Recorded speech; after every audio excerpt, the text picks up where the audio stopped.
ശബരിമല സ്വർണ്ണപ്പാളി വിവാദത്തിൽ പ്രതികരിച്ചുകൊണ്ട് മാധ്യമങ്ങൾക്ക് മുന്നിൽ അടൂർ പ്രകാശ്. KSU സംസ്ഥാന വൈസ് പ്രസിഡന്റും യൂത്ത് കോൺഗ്രസ് സംസ്ഥാന ജനറൽ സെക്രട്ടറിയും KPCC സെക്രട്ടറിയുമായി സംഘടനാ തലത്തിൽ തിളങ്ങിയിരുന്ന അടൂർ പ്രകാശ് ഇപ്പോൾ UDFനെ നയിക്കുന്ന UDF കൺവീനറാണ്.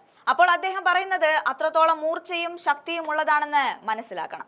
ദേവസ്വം ബോർഡിനെ പിരിച്ചുവിടാൻ ഈ ഗവൺമെന്റ് നടപടികൾ സ്വീകരിക്കണമെന്നും അതിനുള്ള പ്രവർത്തനങ്ങൾ നടത്തുകയും ചെയ്യണമെന്നും അടൂർ പ്രകാശ് മാധ്യമങ്ങളോട് പ്രതികരിക്കുകയാണ്. പിണറായിയുടെ പോലീസാണ് ഇവിടെ കേസ് അന്വേഷിക്കുന്നത്. അതുകൊണ്ട് തന്നെ ഈ അന്വേഷണത്തിൽ ശബരിമല വിഷയത്തിൽ കുറ്റവാളികളെ കണ്ടെത്താൻ അവർക്കാവില്ല എന്ന കാര്യത്തിൽ ഒരു തർക്കവുമില്ല എന്നുകൂടി അടൂർ പ്രകാശ് പറയുന്നുണ്ട്. അതുപോലെ തന്നെ CBI അന്വേഷണം വേണമെന്ന് പറഞ്ഞത് പ്രതിപക്ഷമാണ്. അങ്ങനെ പറഞ്ഞതിനെ തടയുന്നതിന് വേണ്ടിയാണ് മുഖ്യമന്ത്രി പിണറായി വിജയന്റെ ശ്രമം. അതിനുവേണ്ടിയാണ് മുഖ്യമന്ത്രി പിണറായി വിജയൻ ഡൽഹിയിലേക്ക് പോയത്, മോദിയുടെയും അമിത്ഷായുടെയും കാല് പിടിക്കാൻ. അങ്ങനെ പോകുന്നു അടൂർ പ്രകാശിന്റെ പ്രതികരണങ്ങൾ. ആ വീഡിയോ നമുക്കൊന്ന് കണ്ടു നോക്കാം. കേരളത്തിലെ ഹൈന്ദവ ക്ഷേത്രങ്ങളിൽ ഇതുപോലെ ഭക്തജനങ്ങൾ കൊടുക്കുന്ന ഒരുപാട് വഴിപാടുകൾ എന്നുള്ള നിലയിൽ അത് സ്വർണമായിക്കൊള്ളട്ടെ, മറ്റു വെള്ളിയായിക്കോട്ടെ, അങ്ങനെ പല കാര്യങ്ങളും എത്തിച്ചേരാറുണ്ട്. ഇതിന് ഒരു അക്കൌണ്ടബിലിറ്റി വേണം. ആ അക്കൌണ്ടബിലിറ്റി എന്നുള്ള നിലയിൽ കേരളത്തിലെ മുഴുവൻ ഹൈന്ദവ ക്ഷേത്രങ്ങളിലും ഇതിന് ഒരു നടപടി ഉണ്ടാവുകയും കണക്കെടുപ്പ് നടത്തുകയും അത് പൊതുജനങ്ങളെ അറിയിക്കുവാനുള്ള അവസരവും ഒരുക്കിയെടുക്കണം എന്നുള്ളതാണ് UDFനെ സംബന്ധിച്ചിടത്തോളം ഞങ്ങളുടെ ആവശ്യം.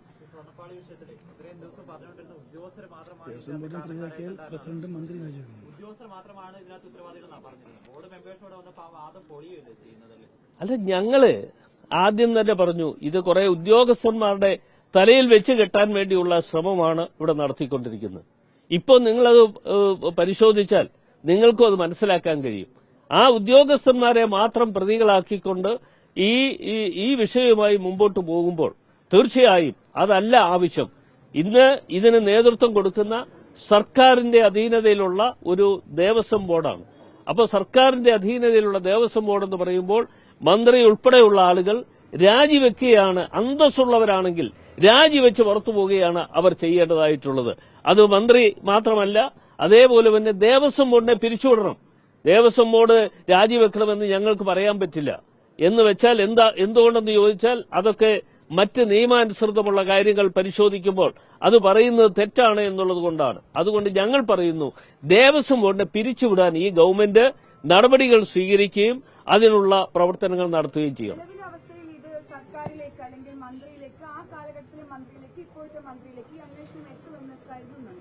അല്ല, ഇതെല്ലാം ആ അന്വേഷണം മറ്റു പല ആളുകളിലേക്കും എത്തിച്ചേരാൻ വേണ്ടിയുള്ള ശ്രമം നടക്കില്ല. അതാണ് ഇന്നിപ്പോ ഇവിടെ നടക്കുന്ന അന്വേഷണത്തിന്റെ പൊരുൾ എന്ന് പറയുന്നത് അവിടെയാണ്. ആ അന്വേഷണത്തിന്റെ പൊരുൾ എന്ന് പറയുമ്പോൾ ഇവിടുത്തെ പോലീസ് ഉദ്യോഗസ്ഥന്മാരാണ് അന്വേഷണം നടത്തുന്നത്. ആ അന്വേഷണത്തിൽ സത്യത്തിൽ യഥാർത്ഥ കുറ്റവാളികളെ കണ്ടെത്തുവാൻ കഴിയുകയില്ല എന്ന കാര്യത്തിൽ ഒരു തർക്കവുമില്ല. അതുകൊണ്ടാണ് ഞങ്ങൾ പറഞ്ഞത് CBIയുടെ നേതൃത്വത്തിൽ ഒരു അന്വേഷണം നടക്കണമെന്ന് പറഞ്ഞത്. ആ CBIയുടെ നേതൃത്വത്തിൽ അന്വേഷണം നടക്കണമെന്ന് പറഞ്ഞതിനെ ഇന്ന് പ്രതികരിക്കുന്ന അല്ലെങ്കിൽ അതിനെ തടയിടുന്നതിന് വേണ്ടിയാണ് മുഖ്യമന്ത്രിയുടെ ശ്രമം. അതിനുവേണ്ടിയാണ് മുഖ്യമന്ത്രി ഡൽഹിയിൽ പോയി പ്രധാനമന്ത്രിയെയും അതുപോലെ തന്നെ അമിത്ഷായെയും നേരിട്ട് കണ്ട് അവിടെ കാല് പിടിക്കാൻ പോയിട്ടുള്ളത്. പത്മകുമാറിനും മകനും ഇതിൽ ബന്ധമുണ്ടെന്ന് അവിടെ നിന്നുള്ള ഒരാളും കൂടിയാണല്ലോ. അദ്ദേഹത്തിന്റെ കാലയളവിലൊക്കെ അവിടെ പ്രവർത്തിച്ച ഒരാളുമാണ്. അപ്പോൾ ഇത് എന്തെങ്കിലും ബന്ധമുണ്ടെന്ന് കരുതുന്നുണ്ട്. ഒപ്പം തന്നെ ദേവസ്വം വിജിലൻസ് കൊടുത്ത റിപ്പോർട്ടിൽ UDF സർക്കാരിന്റെ കാലത്ത് ഒരു 1.5 കോടിയുടെ പാത്രം അഴിമതിയുടെ കഥയും പറയുന്നുണ്ട്. ഈ പരിപൂർണ്ണ അന്വേഷണത്തിൽ അതടക്കം ഉൾക്കൊള്ളിക്കേണ്ട. അങ്ങനെയാണെങ്കിൽ അന്നത്തെ ദേവസ്വം മന്ത്രി അടക്കമുള്ളവർക്ക് ഇതിൽ പങ്കുണ്ട്. അല്ല, അന്വേഷണം നടക്കട്ടെ. ഈ അന്വേഷണത്തിന്റെ പരിധിയിൽ എല്ലാ കാര്യങ്ങളും വരട്ടെന്നേ. അത് എന്തിനാ ഭയപ്പെടുന്നത്? അന്വേഷണത്തിന്റെ പരിധിയിൽ വരണം. അന്വേഷണത്തിന്റെ പരിധിയിൽ വരുമ്പോൾ ഓരോ കാര്യങ്ങളും പുറത്തു വരും. അത് വരട്ടെ.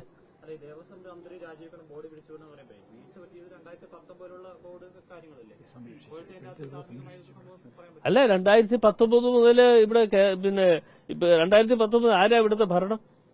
ശ്രീ പിണറായി വിജയനാണ്. അന്ന് ഇപ്പോഴും ഈ സമയത്തും ഉണ്ണികൃഷ്ണൻ പോറ്റിയെ തന്നെയാണ് ഇതിന്റെ അറ്റകുറ്റപ്പണിക്കായി ക്ഷണിച്ചത്. അപ്പോഴാണ് കോടതി ഇടപെടലൊക്കെ വരുന്നതും പിരിച്ചുവിടുകയൊക്കെ ചെയ്യുന്നത്. അപ്പൊ അതുവരെ സർക്കാരിനും ദേവസ്വം ബോർഡിനും അറിയില്ലായിരുന്നു ഉണ്ണികൃഷ്ണൻ പോറ്റി ഒരു കള്ളനാണ് എന്നുള്ളത് അറിയില്ലായിരുന്നു.